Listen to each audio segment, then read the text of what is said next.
This is the Daily Signal podcast for Tuesday, December 17th. I'm Jared Stepman. And I'm Rachel Del Giudice.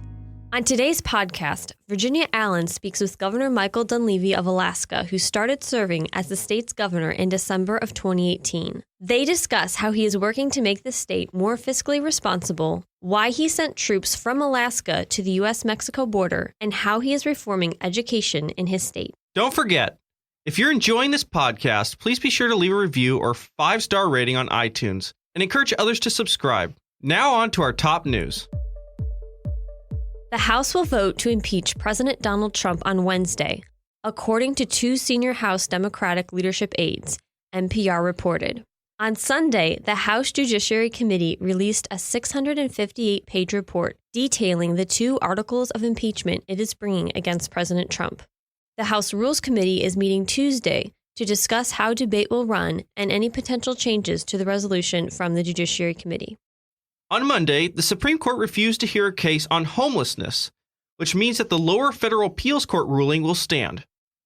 In a case originating in Boise, Idaho, the Ninth Circuit Court of Appeals ruled that homeless people have the right to sleep on sidewalks or in other public places if no other shelter is available.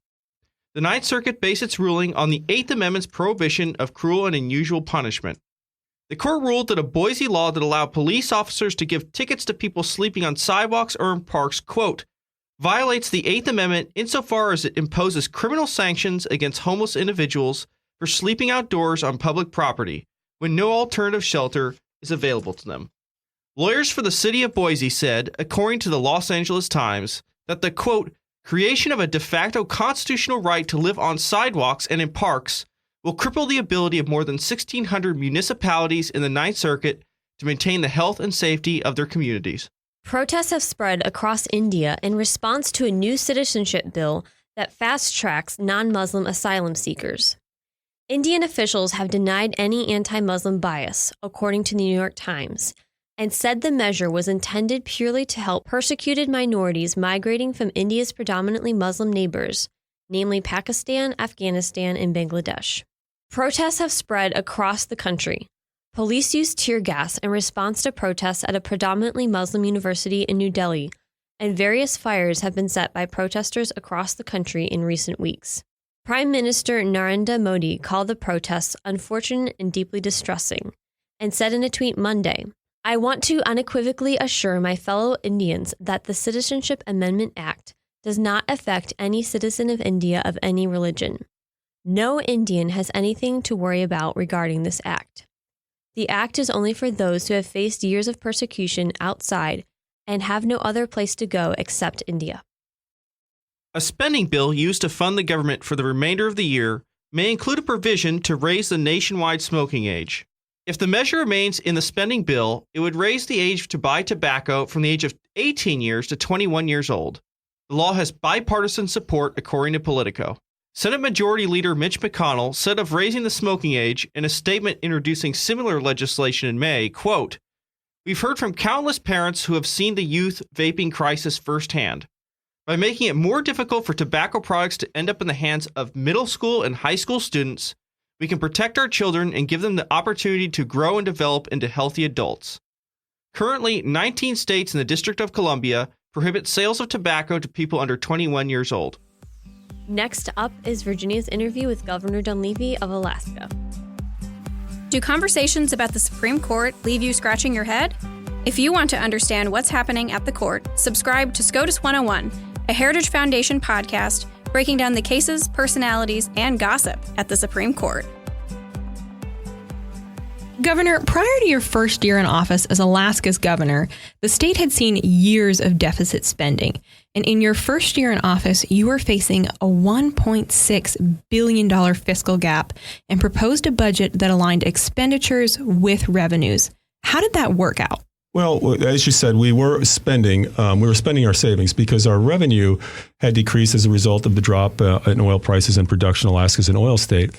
So we had a budget gap of about $1.6 billion, and we presented a $1.6 billion potential rollback. In other words, these would be the areas that you would cut, reduce, or somehow modify in order to close that gap.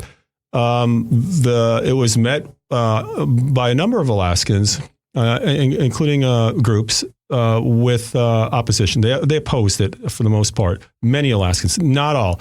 The majority of Alaskans wanted the budget deficit reduced. They want us to work on reining in spending. And so in the end, after a long and somewhat contentious session, we were able to reduce the budget by about $650 million, which was the largest reduction in the state's history. And when we have gone into this year, when we roll into this year, we also presented a budget that does not increase spending, so it consolidates our gains.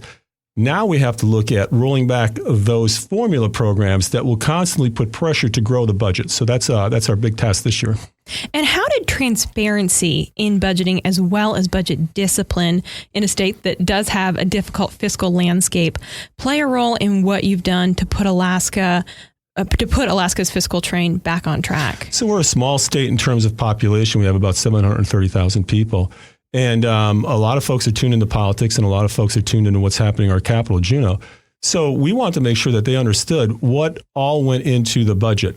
We want to make sure that we were not playing games with the budget, misrepresenting budget sources or the revenue outlook, et cetera, so they could see, because in the end, we are not going to be able to put together a sustainable and permanent fiscal fix for the state of Alaska without the help of the Alaskan people. So presenting the budget as a real honest budget was crucial.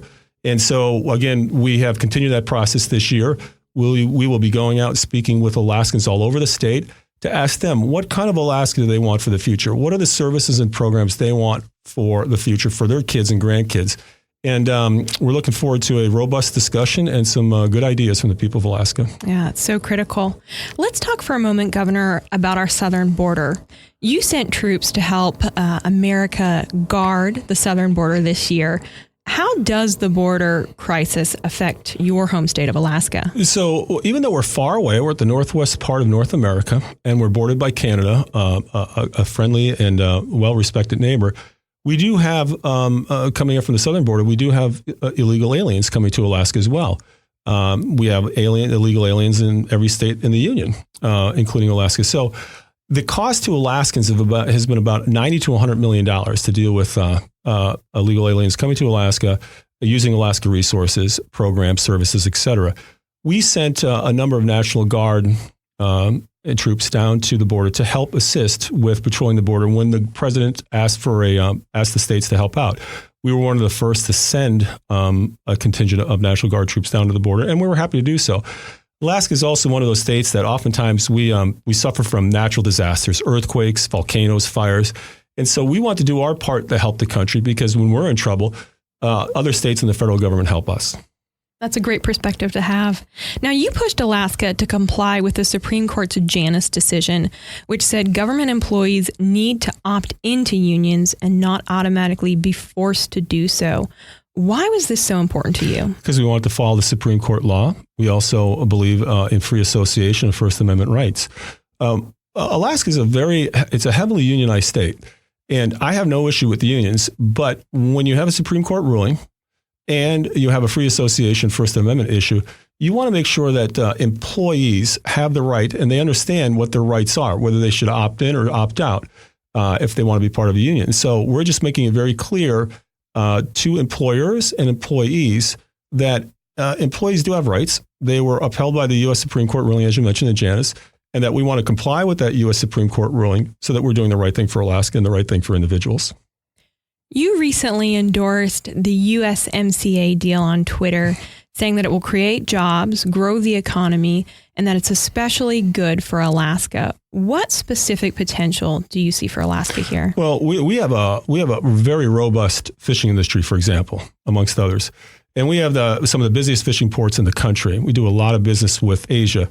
We want to make sure that our fishing industry is protected, and that under USMCA, that rules and regulations regarding fishing, both the interception and the capture of fish on the seas, is protected, but also our ability to trade with other countries, sell our fish to other countries without having a lot of barriers put in place to impact that trade in a negative way. So that's just one example. A fishing industry, we're trying to stand up a growing timber industry. We are isolated in the northwest part of North America. We do have the potential to do a lot of trade with Asia, but we also trade with Canada and Mexico. And so this the USMCA, we think, is going to help not just this country, but Alaska being part of the country will help Alaska as well. Yeah. And Governor, do you consider yourself a conservative? And if so, how does that perspective affect the way that you make decisions as governor? I do. And, if you're a conservative, you put the rights and the needs of the individual first and foremost. You make sure that you have a check on a growing government that wants to take more out of your pocket, but also take away your liberties and your rights. And there's a constant move in that direction. I mean, the founding fathers warned about this, that government would grow. A government has a tendency to want to take rights away from people and become too big in the lives of folks. And so as a conservative, you're always looking at that to make sure that you keep that government in check and you keep money in the pockets of people. You also want to grow a private sector that grows faster than government for a whole host of reasons. But again, following the Constitution, making sure individual rights are protected, and making sure that the hard-earned money that they earn is kept in their pockets to the extent possible. And as you've mentioned, Alaska does have a wealth of opportunities that the state can provide for the nation, such as oil and gas. What are some of these opportunities that you like to highlight, and how do you specifically see them enriching the state? So for the longest time, Alaska was viewed as a resource state, which it is and it should be. We have timber, we have fish, we have oil, we have gas, lead, zinc, oil, we have rare earths. We have one of the largest graphite mines recently discovered in Alaska. All of these resources will contribute to a growing economy, not just in the country, but worldwide. And some of our rare earths, and again, some of our other minerals are going to be key components in any renewable push, for example, in batteries and electronics. But we also have a location serves us well. Alaska is centrally located in the world, and a lot of folks don't realize that we are the furthest western state, furthest northern state. We're also the furthest eastern state because part of the Aleutian Islands pushes through 180 degrees longitude into the eastern hemisphere. We're 9 hours by plane to any industrialized place in the northern hemisphere. And so we are positioned for travel and shipment. For example, our international airport is the second busiest cargo airport in the country and the fifth busiest in the world. And so we are on the transportation routes for both flight and a growing shipping industry as well. Governor, last question I would like to touch on today is around education. You're a former educator, principal, and superintendent, and you've mentioned on Twitter that this past year, your administration worked with school districts to make positive changes to our education system, benefiting students, parents, and teachers. What did that look like? Well, we are going to be emphasizing reading. In other words, we need to have all of our students reading at grade level by grade 3. This is a moral imperative. Reading comprehension, reading coherency is absolutely key in making sure that students have the tools to be able to progress through grades, but also it opens up the world to them. We're also going to ensure that students are proficient in algebra by the time they leave 8th grade. This is also a gatekeeper course for mathematics, STEM, engineering, you name it. If we can have our students performing at grade level in reading, and in algebra proficiency, our kids are going to be well positioned to compete in this world. Governor Dunleavy, thank you so much for joining the Daily Signal podcast. Really appreciate your time. Thanks for having me. Tired of high taxes, fewer healthcare choices, and bigger government? Become a part of the Heritage Foundation. We're fighting the rising tide of homegrown socialism while developing conservative solutions that make families more free and more prosperous. Find out more at heritage.org. And that'll do it for today's episode. Thanks for listening to the Daily Signal podcast, brought to you from the Robert H. Bruce Radio Studio at the Heritage Foundation. Please be sure to subscribe on iTunes, Google Play, or Spotify. And please leave us a review or a rating on iTunes to give us any feedback. We'll see you again tomorrow. The Daily Signal podcast is brought to you by more than 500,000 members of the Heritage Foundation. It is executive produced by Kate Trinko and Daniel Davis. Sound design by Lauren Evans, Thalia Rampersad, and Mark Guiney. For more information, visit dailysignal.com.